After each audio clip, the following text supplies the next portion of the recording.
Good afternoon everybody. मु आज बनाऊँ सोयाबीन आलू तरकारी। से कढ़ई गरम कर अल्प किसी तेल देती।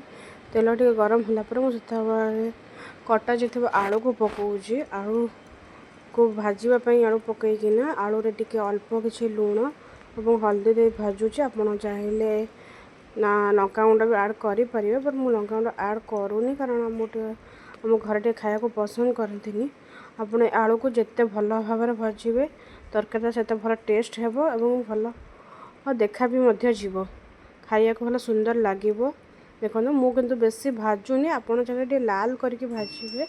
मुझे लाल कर भाजुनी कारण आम घर टे लाल कर भाजले कि खाया को पसंद करती ना, से लाल कर भाजे मुझे भाव भाजी।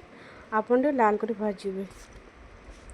मसला गुंड नहीं, लंका गुंड, धनिया गुंड, लंका गुंड मुझे दुईटा लंका गुंड नहीं, गोटे काश्मीर चिली पाउडर, गोटे रेड चिली पाउडर मुझे दुईटा नहीं। आपड़ चाहिए गोटे नहीं पारे। जीरा गुंड नहीं, हल्दी गुंड नहीं,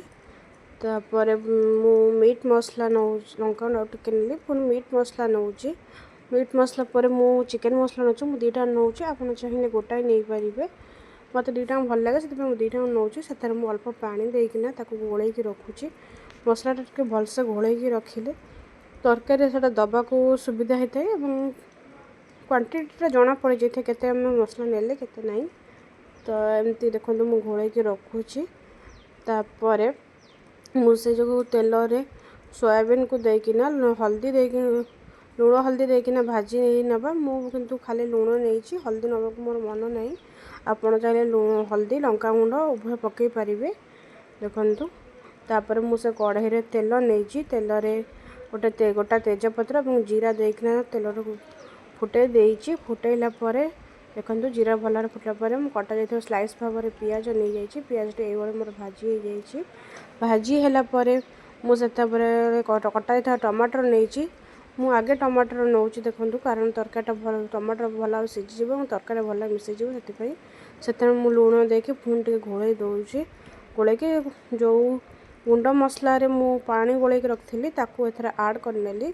आड करने घोड़े भल कषि दूसरी टमाटर सीझे मत सीझी जाइए। मु अदा रसुण पेस्ट आड कर अदा रसुण पेस्ट आड कर भल भाव देखो कषुची।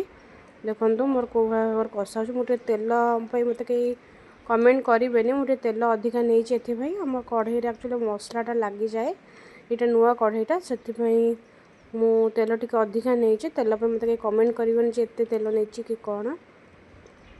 देखो मु मसलाटा कौ भाव कषुची ये भाव किसी समय कषिला देखु एमती कषिकिना तो पानी अंश मला पानी अंश गलापर मुझे सोयाबीन और आलू जो भाजिक रखी देकिना भल भाव देखो कषुची।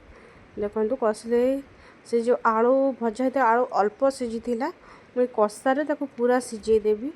देखो से समय कषिबी जमी आलूटा पूरा भल भाव सीझीज और मसला जाक मैंने भल भाव कषि तापर मु पानी ये आड करी। आपड़ चाहिए सेमती कषा कर खाईपर ना तरकारी पूरा पानी देकिन तरकारी भी करेंगे कि अल्प पानी देवे। तब पानी तरकारी फुटला मुझे गरम मसला आड करी। देखु गरम मसला आड कलापर मो तरकारीटा केमती देखा जाऊँ देखु तरकारीटा मोर ये भाव देखा। Thank you for your watching.